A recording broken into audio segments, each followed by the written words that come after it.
Hello everyone, welcome back to my YouTube channel. ഇംഗ്ലീഷിൽ സംസാരിക്കാൻ ആഗ്രഹിക്കുന്ന ഒരാളാണ് നിങ്ങളെങ്കിൽ തീർച്ചയായും ഇംഗ്ലീഷിൽ അറിഞ്ഞിരിക്കേണ്ട കുറച്ച് ടൈപ്സ് ഓഫ് സെന്റൻസുകളാണ് ഞാൻ ഇന്ന് നിങ്ങൾക്ക് പറഞ്ഞു തരാൻ പോകുന്നത്. അപ്പോൾ നമുക്ക് വളരെ എളുപ്പത്തിൽ വളരെ ഈസി ആയിട്ട് നമുക്ക് പഠിക്കാൻ മാക്സിമം ട്രൈ ചെയ്യാം. അപ്പോൾ ആദ്യം തന്നെ നമുക്ക് പറയണം എന്ന് വിചാരിക്കേ, ഇപ്പോൾ നടന്നുകൊണ്ടിരിക്കുന്ന ഒരു പ്രവൃത്തി നമുക്ക് പറയണം. അപ്പൊ അങ്ങനെ ഒരു പ്രവൃത്തി എന്ന് പറഞ്ഞാൽ ഞാൻ എന്ത് എക്സാമ്പിൾ ആയിട്ട് പറയപ്പോ ഞാനിപ്പോ നിങ്ങളെ പഠിപ്പിക്കുകയാണ്. നിങ്ങൾ എന്ത് ചെയ്യാണ്? നിങ്ങൾ എൻ്റെ വീഡിയോ കാണുകയാണ്. അപ്പൊ ഇങ്ങനെ പഠിപ്പിക്കുകയാണ്, കളിക്കുകയാണ്, നടക്കുകയാണ്, ഉറങ്ങുകയാണ്. അതായത് ഇപ്പൊ സംസാരിച്ചു കൊണ്ടിരിക്കുമ്പോൾ ആ പ്രവൃത്തി നടക്കുന്നുണ്ട്.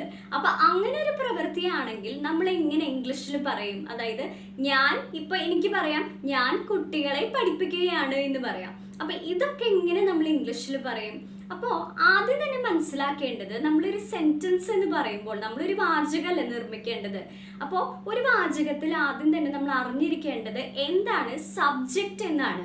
സബ്ജക്റ്റ് എന്ന് പറഞ്ഞാൽ പ്രവൃത്തി ചെയ്യുന്നത് ആരാണോ അവരെയാണ് നമ്മൾ സബ്ജക്റ്റ് എന്ന് പറയാം. അപ്പൊ സബ്ജക്റ്റ് എന്ന് പറയുന്നത് ഞാനാവാം, നിങ്ങളാവാം, അവരാവാം, അവനാവാം, ആര് വേണമെങ്കിലും ആവാം. അപ്പൊ നമ്മൾ ഇങ്ങനെ സബ്ജക്ട്സ് എങ്ങനെ പഠിക്കും? നമ്മളിങ്ങനെ അവൻ, അവൾ അങ്ങനെ പഠിക്കണേലും നല്ലത് നമ്മൾ ഇങ്ങനെ പഠിക്കുന്നതാണ്. I, you, he, she, we. We എന്ന് പറഞ്ഞാൽ ഞാനും നിങ്ങളും കൂടിയിട്ടുള്ളതാണ്. വി, ദേ. അപ്പൊ ഇങ്ങനെ പഠിക്കാൻ പറയുന്നത് എന്തുകൊണ്ടാന്ന് വെച്ച് കഴിഞ്ഞാൽ നമുക്കത് ഒന്നും കൂടി ഓർമ്മ നിൽക്കും. അതിൻ്റെ ഒപ്പം തന്നെ ഇപ്പൊ നമ്മൾ മലയാളത്തിൽ സംസാരിക്കുമ്പോൾ നമ്മൾ വേറെ ഭാഷയിൽ ആലോചിച്ചിട്ടല്ല സംസാരിക്കുന്നത്, നമ്മൾ ഓൺ ദ സ്പോട്ടാണ് സംസാരിക്കുന്നത്. അപ്പൊ നമ്മൾ എന്താ ചെയ്യേണ്ടത്? നമ്മൾ ഇങ്ങനെ പഠിക്കണം. ഐ എന്ന് പറഞ്ഞാൽ I, you, he, she, we, they. മനസ്സിലായോ? നിങ്ങളൊന്ന് ചെയ്ത് നോക്കിയേ. I, you, he, she, we, they. നമുക്ക് ഒരു വട്ടം കൂടി ചെയ്ത് നോക്കാം. ഇപ്പൊ ഞാൻ പറയുന്നില്ല.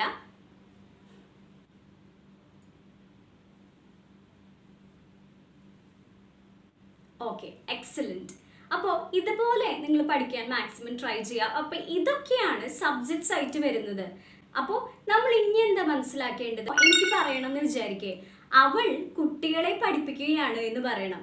അപ്പോൾ നമ്മൾ അവൾ ഇവിടെ പഠിച്ചത്. അവൾ എന്ന് പറയുമ്പോൾ നമ്മൾ എങ്ങനെ അത് പറയും? അപ്പോൾ ഇങ്ങനെ പഠിപ്പിക്കുകയാണ് എന്നൊക്കെ പറയാൻ ഇതിലൊരു സ്ട്രക്ചർ ഉണ്ട്. സ്ട്രക്ചർ എന്ന് പറഞ്ഞാൽ ആദ്യം നമ്മൾ എഴുതേണ്ടത് ആരാണ് പ്രവൃത്തി ചെയ്യുന്നത് എന്നാണ് എഴുതേണ്ടത്. അതിനുശേഷം നമുക്ക് 3 സഹായികളുടെ ആവശ്യമുണ്ട്. അപ്പൊ അതിൽ ഏതെങ്കിലും ഒരു സഹായിനെയാണ് നമ്മൾ ഉപയോഗിക്കുക. അപ്പൊ ഇംഗ്ലീഷിൽ അതിന് ഓക്സിലറി എന്ന് പറയും. പക്ഷെ നിങ്ങൾ അതൊന്നും ആലോചിച്ച് വെക്കേണ്ട. നമുക്ക് സഹായികളുടെ ആവശ്യമുണ്ട് എന്ന് മാത്രം ആലോചിച്ച് വെച്ചാൽ മതി. അപ്പൊ ഏതൊക്കെയാണത്? Is, am, R. അപ്പൊ ഇതിൽ ഏതെങ്കിലും ഒന്നാണ് നമ്മൾ യൂസ് ചെയ്യുക. അത് കഴിഞ്ഞ് എന്താ നമ്മൾ എഴുതുക? വേർബ്. അതായത് നമ്മൾ ചെയ്യുന്ന പ്രവൃത്തി, ആ പ്രവൃത്തിയുടെ ഒപ്പം ഇപ്പൊ ഉറങ്ങുകയാണ് എന്ന് പറഞ്ഞാൽ നമ്മൾ എങ്ങനെ ഇംഗ്ലീഷിൽ പറയും? സ്ലീപ്പ് ആണ് ഉറങ്ങുക എന്നുള്ളത്. അതിൻ്റെ ഒപ്പം ഒരു ING ആഡ് ചെയ്യുക. അപ്പൊ സ്ലീപ്പിംഗ് എന്നായി. അപ്പോൾ ഇനി നമ്മൾ മനസ്സിലാക്കേണ്ടത് നമ്മൾ എപ്പോഴാണ് ഈസ്, എപ്പോഴാണ് ആം, എപ്പോഴാണ് ആർ യൂസ് ചെയ്യുക എന്നാണ്. അപ്പൊ നമ്മൾ പറഞ്ഞു സെന്റൻസിന്റെ സ്റ്റാർട്ടിങ് സബ്ജക്റ്റ് ആണ്. ഇനി നമ്മൾ ഈസ്, ആം, ആർ എവിടെയൊക്കെയാണ് വെക്കേണ്ടത് എന്ന് മാത്രമേ പഠിക്കാനുള്ളതുള്ളൂ. അപ്പൊ ഈസ് എന്ന് പറയുമ്പോൾ നിങ്ങൾക്ക് ആലോചിച്ച് വെക്കാൻ ഞാനൊരു പേര് പറഞ്ഞു തരാം. അപ്പൊ നിങ്ങൾക്ക് പെട്ടെന്ന് ഓർമ്മ വരും. ഇസമോൾ അല്ലെങ്കിൽ ഇസമോൻ എന്ന് നിങ്ങൾക്ക് ആലോചിച്ച് വെക്കാം. അപ്പൊ ആൺകുട്ടിയും പെൺകുട്ടിയാണ്. അപ്പൊ നമുക്ക് ഹി, ഷീ വരുമ്പോൾ എന്താണ്? ഈസ് ആണ്. മനസ്സിലായില്ലേ? അപ്പൊ ഇങ്ങനെ പറയുന്നത് എന്തുകൊണ്ടാന്ന് വെച്ച് കഴിഞ്ഞാൽ നമ്മുടെ ഗ്രൂപ്പിൽ പല ഏജ് ഉള്ളവരുണ്ട്. അപ്പൊ ചിലവർ പറയുന്നുണ്ട് ഒരുപാട് അവർ പഠിക്കുന്നുണ്ട് പക്ഷെ ഓർമ്മ നിൽക്കുന്നില്ല എന്ന് പറയുന്നുണ്ട്. അപ്പൊ ഇങ്ങനെയൊക്കെ ഓരോന്ന് ആലോചിച്ച് വെച്ച് നമുക്ക് ഈസി ആയിട്ട് അത് ആലോചിച്ച് വെക്കാൻ പറ്റും. അപ്പൊ നമ്മൾ എന്താ പറഞ്ഞത്? ഈസ് നമ്മൾ യൂസ് ചെയ്യുക. ഇസമോൾ അല്ലെങ്കിൽ ഇസമോൻ വരുമ്പോഴാണ്. അപ്പൊ മോൻ, മോൾ എന്ന് പറയുമ്പോൾ എന്താണ്? ഹീയും ഷീ ആണ്. അപ്പൊ ഹീ, ഷീ വരുമ്പോൾ എന്താണ്? ഈസ് ആണ്. അപ്പോൾ അവൾ ഉറങ്ങുകയാണ് എന്ന് നമ്മൾ എങ്ങനെ പറയും? അപ്പൊ അവൾ എന്നുള്ളതിന് ഷീ ആണ്. ഷീ വന്നാൽ അപ്പോൾ ഇസമോൾ ആണ്. അപ്പൊ ഈസ് എഴുതാം. ഷീ ഈസ് എന്താ ചെയ്യുന്ന പ്രവൃത്തി? ഉറങ്ങുക. Sleep plus ING. She is sleeping. ഇനി നമ്മൾ നേരത്തെ പറഞ്ഞ സെന്റൻസ്, അതായത് അവൾ കുട്ടികളെ പഠിപ്പിക്കുകയാണ് എന്ന് നമ്മൾ എങ്ങനെ പറയും? അപ്പൊ അവളെ നമ്മൾ ഇങ്ങനെ ഇംഗ്ലീഷിൽ പറയാ ഷീ ആണ്. അപ്പൊ ഷീ വന്നാൽ ഈസ് ഉണ്ട്. അപ്പൊ ഷീ ഈസ് പഠിപ്പിക്കുക എന്ന് നമ്മൾ എങ്ങനെ ഇംഗ്ലീഷിൽ പറയും? ടീച്ച് ആണ്. അപ്പൊ ടീച്ചിന്റെ ഒപ്പം നമ്മൾ ING ആഡ് ചെയ്യാം. She is teaching the students എന്ന് പറയാം. ഇനി ഇതേ സ്ഥാനത്ത് അവൾ മാറി അവനാണെങ്കിലോ? അവനെ കുറിച്ച് നമ്മൾ പറയണേന്ന് വെച്ച് കഴിഞ്ഞാൽ ഇങ്ങനെ വരാം. അപ്പൊ ഹി വന്നാൽ ഇസ് എ മോൻ, അപ്പൊ ഈസ് ആണ്. He is teaching the students, same ആണ്. മനസ്സിലായില്ലേ? ഇതേ സ്ഥാനത്ത് ഇനി എനിക്ക് എന്നെ കുറിച്ച് പറയണം. അപ്പോൾ എന്നെ കുറിച്ച് പറയാൻ നമ്മൾ യൂസ് ചെയ്യുക ഐ ആണ്. അപ്പൊ ഐ വരുമ്പോൾ എങ്ങനെയാണ്? ഞാൻ പഠിപ്പിക്കുകയാണ്, ഇപ്പൊ ഞാൻ കുട്ടികളെ പഠിപ്പിക്കുകയാണെന്ന് ഞാൻ ഇങ്ങനെ പറയും. അപ്പൊ ഐ വരുമ്പോൾ ഇങ്ങനെ ആലോചിച്ച് വെക്കുക, ഐ എം അമേസിങ് എന്ന് ആലോചിച്ച് വെക്കുക. അമേസിങ് എന്ന് പറഞ്ഞാൽ അടിപൊളിയാണ് എന്നൊക്കെ നമ്മൾ പറയില്ലേ. അപ്പൊ നിങ്ങൾ എല്ലാവരും അമേസിങ് ആണ്. അതുകൊണ്ടാണ് നിങ്ങൾക്ക് ഇംഗ്ലീഷ് പഠിക്കാൻ താല്പര്യമുള്ളത് കൊണ്ടാണ് നിങ്ങൾ ഈ വീഡിയോ കാണുന്നത്. അപ്പൊ നിങ്ങൾ സ്വയം പറയാം, ഐ എം അമേസിങ് എന്ന് പറയാം. ഓക്കെ, അപ്പൊ ഐ വരുമ്പോൾ ആം വരും, അമേസിങ്ങിന്റെ എം വരും. അപ്പൊ ഐ ആം. മനസ്സിലായില്ലേ? ഐ ആം എന്താ ചെയ്യുന്നത്? കുട്ടികളെ പഠിപ്പിക്കുകയാണ്. അപ്പോൾ എന്താണ്? വേർബ് ടീച്ച് ആണ്. അപ്പൊ teach plus ing, I am teaching the students. ഇപ്പൊ നമ്മൾ എന്താ പഠിച്ചത്? ഹി ഷീ വരുമ്പോൾ എന്ത് വരും എന്നാണ് പറഞ്ഞത്? ഇസ് എ മോൾ അല്ലെങ്കിൽ ഇസ് എ മോൻ. അപ്പൊ ഈസ് ആയി. ഇനി ഐ വരുമ്പോൾ ഐ എം അമേസിങ്, അപ്പൊ ഐ ആം ഐ. ഇനി നിങ്ങൾ ഇത് ഒരിക്കലും മറക്കരുത്. മനസ്സിലായില്ലേ? ഇത്ര നേരം നമ്മൾ സിംഗുലർ സബ്ജക്ട്സിനെ കുറിച്ചിട്ടാണ് പറഞ്ഞത്. സിംഗുലർ സബ്ജക്ട്സ് എന്ന് പറഞ്ഞാൽ ഒരാളെ കുറിച്ചാണ് നമ്മൾ പറഞ്ഞത്. ഇനി നമുക്ക് പറയേണ്ടത് പ്ലൂറൽ സബ്ജക്ട്സിനെ കുറിച്ചിട്ടാണ്. എക്സാമ്പിൾ പറഞ്ഞ വി, ദേ, അതൊക്കെ ഒന്നിൽ കൂടുതലാണ്. അതുകൊണ്ടാണ് പ്ലൂറൽ സബ്ജക്ട്സ് എന്ന് പറയുന്നത്. അപ്പോൾ പ്ലൂറൽ ആയിട്ടുള്ള സബ്ജക്റ്റിനെ കുറിച്ച് നമ്മൾ പറയുമ്പോൾ അവിടെ നമ്മൾ യൂസ് ചെയ്യേണ്ടത് ആണ്. അതായത് ഹി ഷീ വരുമ്പോൾ ഈസ് വെക്കും, ഐ വരുമ്പോൾ ആം വെക്കും, ദേ വി വെക്കുമ്പോൾ ആറ് വെക്കും. അതിൻ്റെ ഒപ്പം തന്നെ ഒരു കാര്യം നമ്മൾ പ്രത്യേകമായിട്ട് ആലോചിച്ച് വെക്കാനുണ്ട്. യു വരുമ്പോഴും നമ്മൾ ആറാണ് യൂസ് ചെയ്യുന്നത്. യു എന്നുള്ളത് സിംഗുലർ ആണെങ്കിലും, അതായത് ഒരാളാണെങ്കിലും അവിടെ നമ്മൾ യൂസ് ചെയ്യേണ്ടത് ആറാണ്, അല്ലാതെ ഈസ് അല്ല നമ്മൾ യൂസ് ചെയ്യേണ്ടത്. മനസ്സിലായില്ലേ? അപ്പോൾ നിങ്ങൾ കുട്ടികളെ പഠിപ്പിക്കുകയാണ് എന്ന് നമ്മളിങ്ങനെ പറയും, you are teaching the students. ഇനി അവർ കുട്ടികളെ പഠിപ്പിക്കുകയാണ് എന്നിങ്ങനെ പറയും, they are teaching the students. ഞങ്ങൾ കുട്ടികളെ പഠിപ്പിക്കുകയാണ് എന്നെങ്ങനെ പറയും? We are teaching the students. ഇപ്പൊ നമ്മൾ കുറേ സെന്റൻസുകൾ ഫോം ചെയ്യാൻ പഠിച്ചു. അവളെ കുറിച്ച് പറയാനും അവനെ കുറിച്ച് പറയാനും നമ്മളെ കുറിച്ച് പറയാനും എല്ലാം നമ്മൾ പഠിച്ചു. ഇനി നമുക്ക് പറയേണ്ടത് ഞാൻ കുട്ടികളെ പഠിപ്പിക്കുകയായിരുന്നു, അല്ലെങ്കിൽ അവൾ കുട്ടികളെ പഠിപ്പിക്കുകയായിരുന്നു, അങ്ങനെയൊക്കെ പറയണം. ഇത്ര നേരം നമ്മൾ പറഞ്ഞത് ഞാൻ കുട്ടികളെ പഠിപ്പിക്കുകയാണ് എന്നാണ്. ഇതിൽ ചെറിയൊരു മാറ്റമുണ്ട്. ആണ് എന്നുള്ളത് നമ്മൾ ആയിരുന്നു എന്നാക്കി. ഓക്കെ, അതായത് മുൻപ് നടന്ന കാര്യമായി അത്. ഞാൻ കുട്ടികളെ പഠിപ്പിക്കുകയായിരുന്നു. അപ്പൊ ഇങ്ങനെ ആയിരുന്നു എന്നുള്ള ഒരു സെന്റൻസ് പറയണമെങ്കിൽ നമുക്ക് രണ്ട് സഹായികളുടെ ആവശ്യമുണ്ട്. ഏതൊക്കെയാണ്? വാസ് അല്ലെങ്കിൽ വേർ ആണ്. നേരത്തെ പറഞ്ഞ അതേ സ്ട്രക്ചറാണ്, ഒരു മാറ്റമില്ല. ആദ്യം നമ്മൾ സബ്ജക്റ്റ് എഴുതണം, പിന്നെ നമ്മൾ ഈസ് ആം ആറാണ് നമ്മൾ കഴിഞ്ഞതിൽ എഴുതിയത്. ഇവിടെ നമ്മൾ വാസ് വേർ, വാസ് അല്ലെങ്കിൽ വേർ ആണ് യൂസ് ചെയ്യേണ്ടത്. അപ്പൊ സബ്ജക്റ്റ് എഴുതി, വാസ് അല്ലെങ്കിൽ വേർ എഴുതി, അത് കഴിഞ്ഞ് വേർബ് എഴുതി പ്ലസ് ing എഴുതി. ഇനി നമ്മൾ മനസ്സിലാക്കേണ്ടത് നമ്മൾ എപ്പോഴാണ് വാസ് എപ്പോഴാണ് വേർ യൂസ് ചെയ്യുക എന്നാണ്.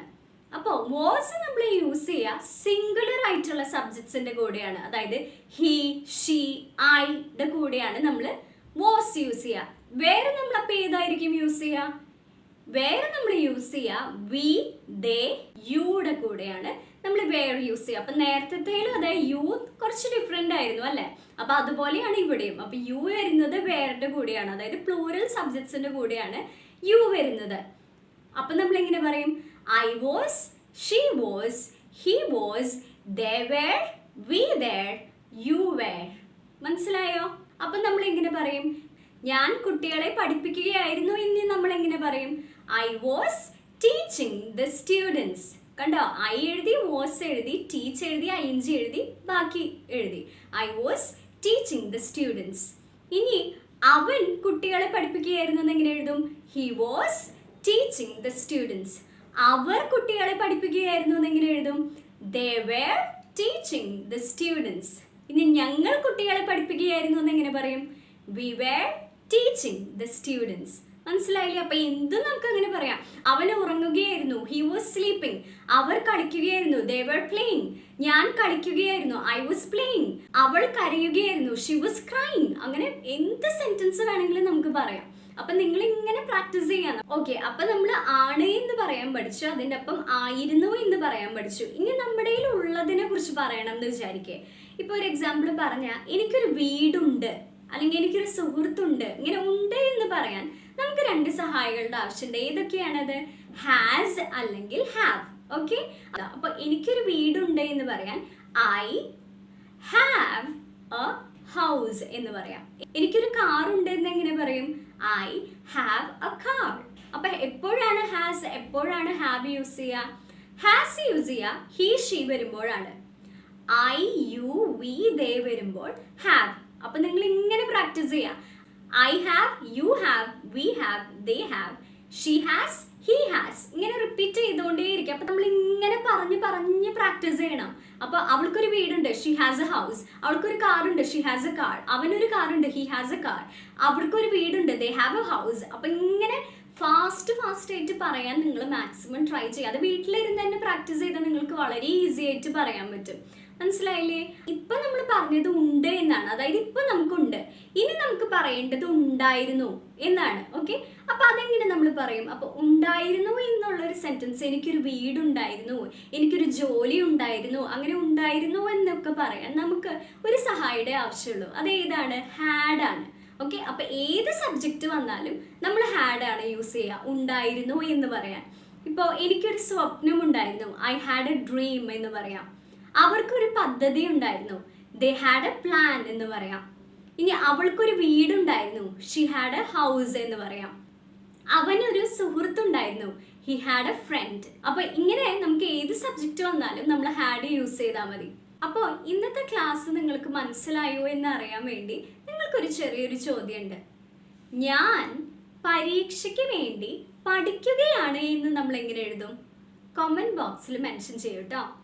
അപ്പം നിങ്ങൾക്ക് ഞാനൊരു ക്ലൂ തരാം.